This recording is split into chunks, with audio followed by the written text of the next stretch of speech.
사사기는 거듭되는 이스라엘의 타락에도 불구하고 하나님의 구원에 대한 약속, 그 하나님의 약속이 변치 않음을 보여주는 책이 사사기라고 할 수 있습니다. 사사기의 특징은요, 백성이 죄를 짓고 하나님은 그 죄에 대해서 심판하시고, 심판 가운데 울부짖으며 구원을 요청하면 하나님이 그것을 들으시고 구원을 행하시고, 다시 잘 살다가 잠잠해지면 다시 또 죄를 짓고 심판하시고, 회개하면 구원해 주시고, 하나님이 구원하시면 또 시간이 지나면 또 그냥 은혜를 잊어버리고 다시 죄를 짓고, 계속해서 이 7번의 악의 순환을 통해서 이스라엘의 참담한 시대상을 보여주면서요, 이스라엘의 부패와 하나님의 사랑을 극명하게 대조시켜 주신다고 할 수 있습니다. 도무지 끝나지 않을 것 같은 이 악의 순환 속에서 자연스럽게 한 왕, 즉 메시아의 필요성을 자연스럽게 보여주는 것이 이 사사기라고 할 수 있습니다. 사사기의 결론적인 말씀이 21장 25절 말씀인데요, 우리 같이 한번 찾아서 읽어보도록 하겠습니다. 사사기 21장 25절 말씀입니다. 이것이 사사기서의 전체 결론입니다.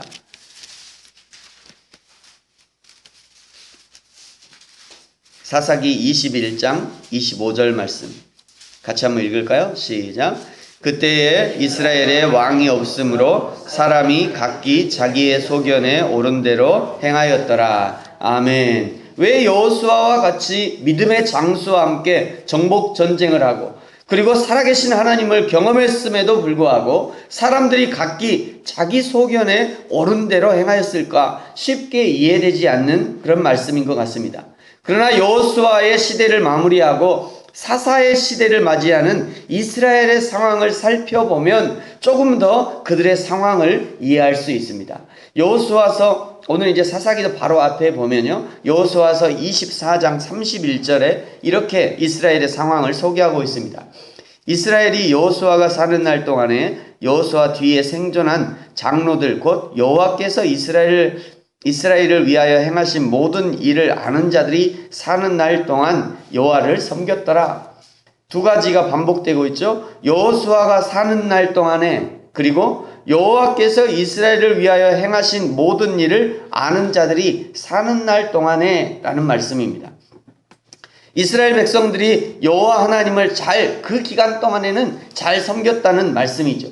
여호수아와 백성들의 장로들이 살아있었던 그 기간에는 백성들이 하나님을 잘 섬겼지만 그들이 죽고 난 이후에 문제가 생겼음을 말씀하시는 것입니다.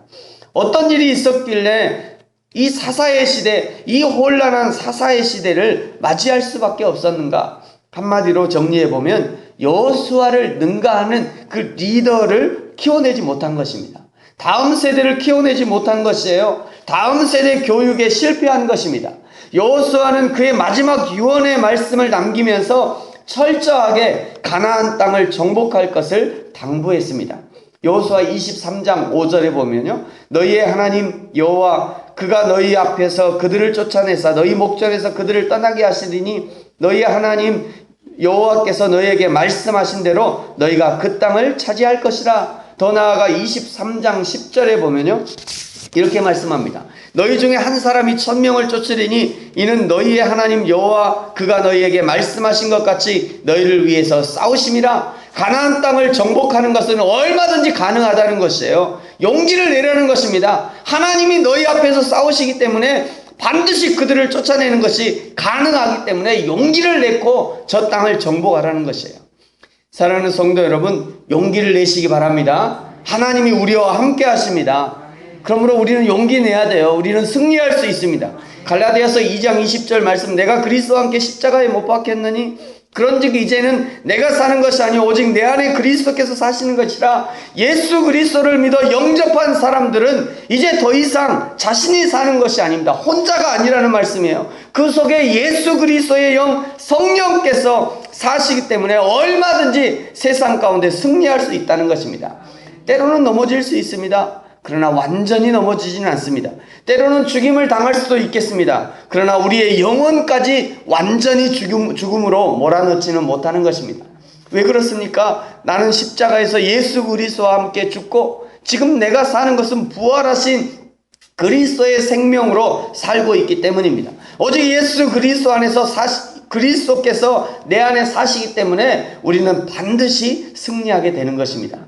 그러므로 얼마든지 그 가나안 족속과 싸워 이길 수 있고 그들을 내쫓을 수 있다는 것을 말씀하시는 것이죠. 그러나 오늘 사사기를 시작하는 이스라엘 백성들의 모습은 그 여호수아의 당부와는 전혀 다른 그런 모습을 발견할 수 있습니다. 우리 1절 말씀을 같이 한번 읽겠습니다. 시작. 여호수아가 죽은 후에 이스라엘 자손이 여호와께 여쭈어 이르되 우리 가운데 누가 먼저 올라가서 가나안 족속과 싸우리이까? 아멘. 누가 먼저 올라가서 가나안 족속과 싸우리이까? 이 질문은요, 다윗의 질문처럼 주여 제가 싸우리이까 말리이까 묻는 그런 질문처럼 비슷하게 보이지만, 그러나 이 질문은 우리 모두 가고 싶지 않은데 굳이 가야 된다면 누가 먼저 가야 됩니까? 이런 질문입니다. 굳이 내가 가고 싶지 않은데 주여 나는 가고 싶지 않은데 주여 우리 중에 누가 가야 됩니까? 이런 질문이에요. 적과 꿀이 흐르는 가나안 땅을 정복하라는 하나님의 명령은 누구 한 사람에게 주신 것이 아닙니다. 이스라엘 공동체에게 주는 그런 명령인 것이죠. 뿐만 아니라 여호수아의 유언에도 어느 한 지파에게 명령하신 것이 아니라 가나안 정복 상업은 이스라엘 전체에게 주시는 명령이었습니다. 그러나 지금 이스라엘은 주저하고 있는 거죠. 누가 먼저 올라가서 저 가나안 족속과 싸워야 합니까? 나를 따르라 이것도 아니고요, 나를 보내소서도 아니고, 이 산지를 내게 주소서도 아니고, 저들은 우리의 밥이다 라고 하는 이런 고백, 이런 기상이 담긴 이 고백은 더 이상 찾아볼 수 없게 된 것입니다. 누가 먼저 싸워야 할까요? 여러분, 누가 먼저 적과 꿀이 흐르는 땅인 가나안으로 진격해 들어가야 합니까? 누가 먼저 하나님의 나라를 침노하는 적들과 싸워야 하는 것입니까? 누가 먼저 하나님의 진리를 왜곡하는 자들과 싸워야 하는 것입니까? 특정한 한 무리들이나 한 지파에게 맡겨준 사명이 아닙니다. 이 싸움은 이스라엘 공동체 전체가 함께 싸워나가야 하는 그런 싸움인 것이죠. 하나님의 나라를 섬기는 일들은 어떤 특정한 훈련된 한 사람이 해야 되는 것이 아닙니다. 하나님 나라를 섬기는 일은 우리 모두의 것이에요. 하나님의 교회를 세워가는 일은 어떤 특정한 한 사람, 한 목회자, 한 교역자에게 맡겨진 일이 아니라 하나님이 우리 모두에게 맡겨주신 우리 모두의 사명이라는 것입니다. 누가 먼저 올라가야 합니까? 라는 이 질문에도 하나님은 대답해 주셔요. 저 같으면 대답 안 할 것 같아요. 내가 네 혼자한테 가라고 그랬냐? 다 같이 가야지. 이게 뭔 소리, 이게 뭔 질문이야? 야, 이런 질문 하지도 마. 저는 그랬을 것 같아요. 근데 우리 하나님이요, 2절에 보시면 유다가 먼저 올라가라 말씀하십니다. 우리 하나님이 얼마나 긍휼이 풍성하신지요. 말도 안 되는 이런 질문에 대해서도 우리 하나님이 대답해 주셔요. 2절 유다가 먼저 올라가라 말씀합니다. 그랬더니 3절에 보시면 유다는 그 형제 시므온에게 함께 갈 것을 요청합니다. 아니 유다가 가라고 그래서 유다가 가야죠. 왜 그 시므온한테 또 같이 가자고 요청해요? 이건 아닌 거죠. 야, 유다 네가 가라 그러면 네 제가 가겠습니다 하고 가면 되는데 유다가 겁이 났나 봐요. 그 옆에 있는 시므온 형제에게 나랑 같이 가자, 나를 좀 도와달라 요청하고 있습니다. 물론 어떤 부분은 이것은 좋은 부분일 수도 있습니다. 그러나 오늘 전체적으로 이 사사기에서 말씀하시는 것은 이거는 좋지 않은 부분이라고 사사기가 말씀하시는 거예요. 4절에 보시면 유다가 올라가자 하나님은 약속하신 대로 승리를 주셨습니다. 우리 4절 같이 한번 읽겠습니다. 시작.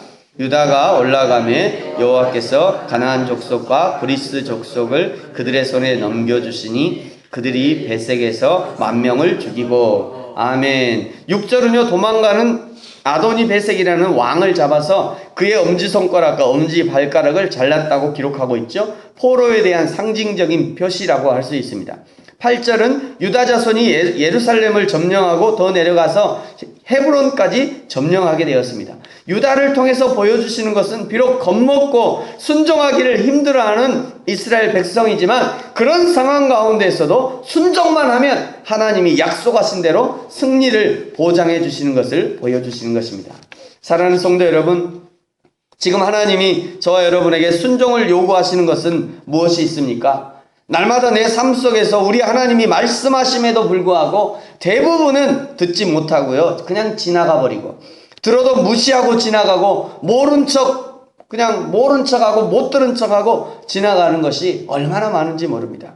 하나님이 마음에 감동하시고 해야 할 일을 가르쳐 주심에도 불구하고 하나씩 둘씩 접고요, 무시하고 지나가면 우리의 마음이 점점 무뎌지는 것을 발견하게 됩니다. 사랑하는 성도 여러분, 오늘 하나님 앞에서 순종을 결단하시고 오늘 말씀하시는 그 한 가지를 실천하시기 바랍니다. 마음을 부드럽게 하십시오. 하나님이 말씀하시는 것을 믿음으로 행하십시오. 조금 부담스럽고 겁이 나고 껄끄럽더라도 오늘 유다처럼 작은 믿음을 사용하여서 하나님 앞에 순종을 결단하시기 바랍니다. 그리하여 하나님의 승리를 맛보는 저와 여러분이 되어지기를 예수님의 이름으로 축복합니다. 사사기 1장과 2장은요, 전체 사사시대의 문제점을 보여준다고 할 수 있는데요. 1장은 정치적인 실패를 보여줍니다. 정치적인 실패. 2장은 영적인 실패를 보여주고 있습니다. 정치적인 실패라는 것은 지도자의 실패요, 리더의 실패를 말하는 것입니다. 국론이 분열되는 것이죠. 모두를 진멸하고 쫓아낼 것인가, 일부를 쫓아낼 것인가에 대한 국론 분열이 있었던 것 같아요. 그 가운데도 지도자들은 지도력을 상실하게 되는 것이죠.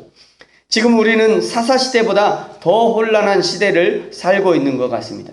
나라의 정체성이 흔들리고요, 아무렇게나 생명을 해야 하는 시대 속에 살지만 당리당략에 막혀서 뚜렷한 리더십도 발휘하지 못하는 그런 시대에 우리가 살고 있습니다. 사랑하는 성도 여러분, 사사의 시대와 같은 이 혼란스러운 시대를 살지만 이 시대를 관통하는 변치 않는 진리가 있다는 것을 기억하시기 바랍니다. 그것은 하나님의 진리가 승리한다는 것입니다. 하나님의 말씀은 결국 승리하게 될 것입니다. 그러므로 날마다 하나님의 진리 편에서는 저와 여러분이 되어지기를 축복합니다. 말씀 앞에 100% 순종만이 살 길입니다.